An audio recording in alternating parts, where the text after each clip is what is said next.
जो फार्मर जज हैं वो आपको डिस्क्रिप्टिव टेस्ट के हवाले से बताएंगे।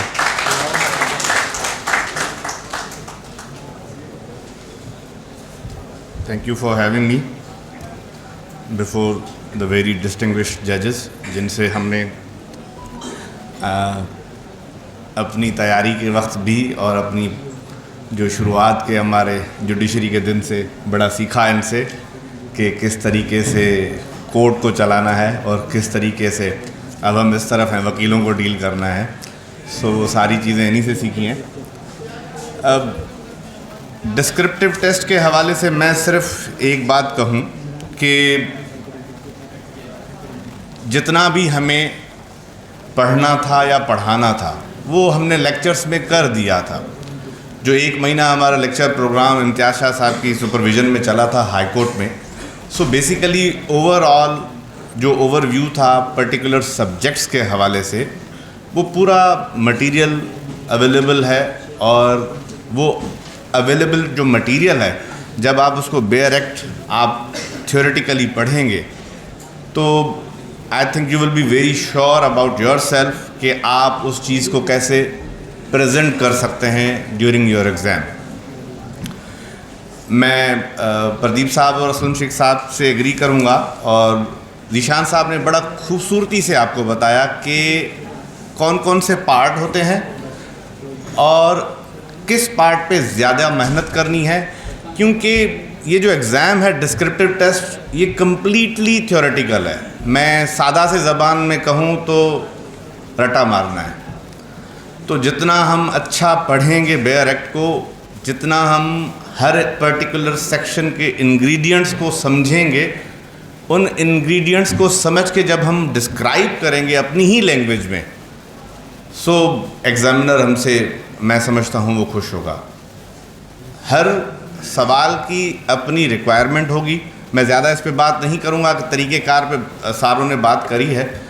मैं सिर्फ ऐड ऑन करूँगा 2 पॉइंट्स कि एक सवाल है जिसकी मार्किंग है 5, तो हमने जितनी उसकी रिक्वायरमेंट है उतना ही जवाब लिखना है।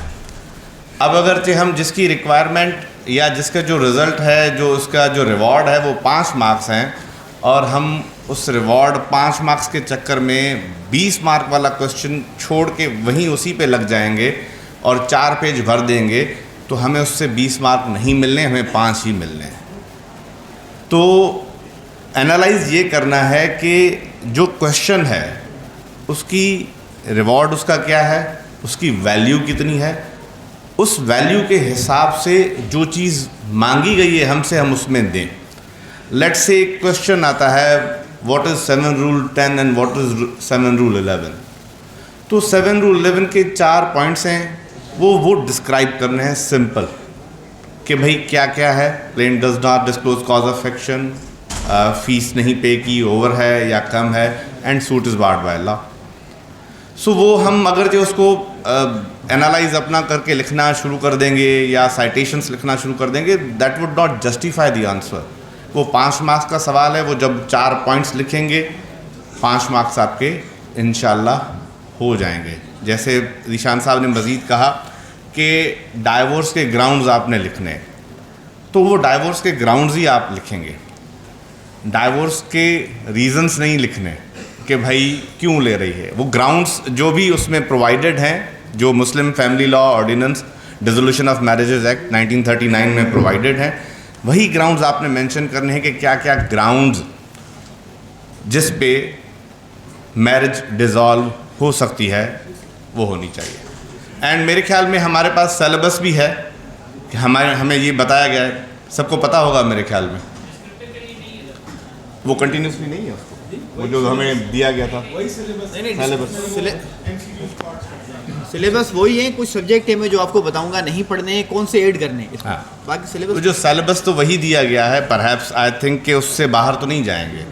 जो सिलेबस है हमें उसी के तहत ही करना है और उसी के ज़मरे में जो इम्पोर्टेंट टॉपिक्स हैं, जैसे ज़ीशान साहब ने आपको बताया कि कुछ जो होते हैं वो रिपीटेटिव क्वेश्चंस होते हैं, वो 12 आते हैं। आप 10-12 साल के अब क्वेश्चंस उठाएंगे, वो आपको हर साल क्वेश्चंस आपको मिलेंगे। तो फोकस हमारा उस पर बहुत ज़्यादा रखना है। जो हर 5 साल के बाद क्वेश्चन रिपीट करता है, उस पर हमारा थोड़ा फोकस कम रखना है। तो अटेम्प्ट सारे करने हैं, सारे ही अटेम्प्ट करेंगे। जितना भी आता है, लेट से हमें 5 पॉइंट्स में 2 पॉइंट्स आते हैं तो 2 पॉइंट्स को भी एक्सप्लेन करना है, वो भी मेंशन करने हैं जब आप अटेम्प्ट करें क्वेश्चन को। मेरे हिसाब से बहुत ज़्यादा बात हो गई है अपना कैसे डिस्क्रिप्टिव टेस्ट को हैंडल किया जाए। अब जो इन्फॉर्मेटिव सेशन तो हमारा हो गया है, मेरे ख्याल में क्वेश्चन एंड आंसर इम्तियाज़ शाह साहब करेंगे, तो उसके बाद क्वेश्चन एंड आंसर आपके जहन में जो खलफशार हैं या कुछ चीज़ों को समझने में प्रॉब्लम्स हैं तो वो पूछें। हमारे बहुत सीनियर जज साहिबान भी बैठे हैं, तो वो आपको प्रॉपरली बता पाएंगे कि भाई इसका मतलब ये नहीं, इसका मतलब ये है। और जो इंग्रेडिएंट्स होते हैं बेसिकली किसी भी सेक्शन के या किसी भी क्वेश्चन के, लेट्स से एक क्रिमिनल ट्रायल आता है, भाई what are the stages of criminal trial, you have to thoroughly explain कि भाई 241A में कॉपी सप्लाई होगी, 242 में चार्ज फ्रेम होगी, अगरचे उस पर प्लीड गिल्टी किया जाता है 243 में तो कन्विक्शन होगी, अगरचे प्लीड गिल्टी नहीं होता तो 244 में एविडेंस लीड होगी। जब एविडेंस लीड हो जाएंगे, अगरचे कोई डिफेंस अपने विटनेसेस पेश करना चाहता है तो डिफेंस अपने विटनेसेस पेश करेगा। देन स्टेटमेंट ऑफ अक्यूज्ड होगी, स्टेटमेंट ऑफ अक्यूज्ड के बाद फाइनल आर्ग्यूमेंट की स्टेज आएगी।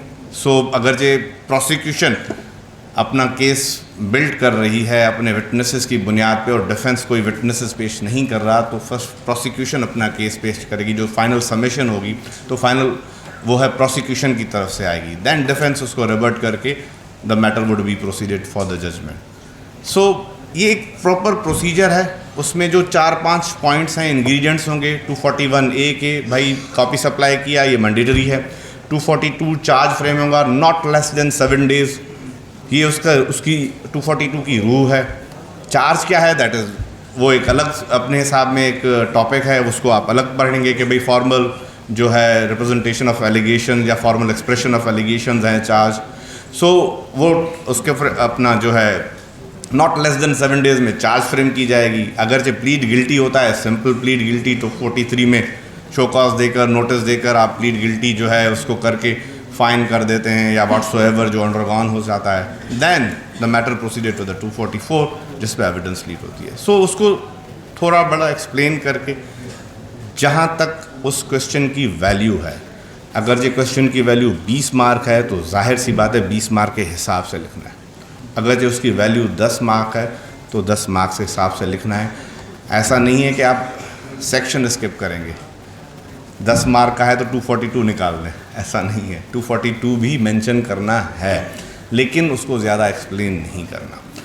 आई थिंक कि बहुत ही जो हमने पहले भी डिस्कशंस किए हैं इस बुनियाद पे और पूरा आपको फोकस वहीं देना है। थोड़ा इलेक्शन से निकाल के टाइम थोड़ा पढ़ाई भी करनी है और अपना लाइब्रेरी को टाइम देना है। इलेक्शन में जो भी जीत जाएंगे, नसरुल्लाह साहब भी जीत जाएंगे, इम्तियाज़ शाह साहब भी जीत जाएंगे, तो लेकिन आप जज नहीं बनेंगे, आप यहीं होंगे फिर। तो जज बनना है तो थोड़ा इसको टाइम यहाँ से निकाल के पढ़ना पड़ेगा। Thank you. Question and answer फिर करते हैं।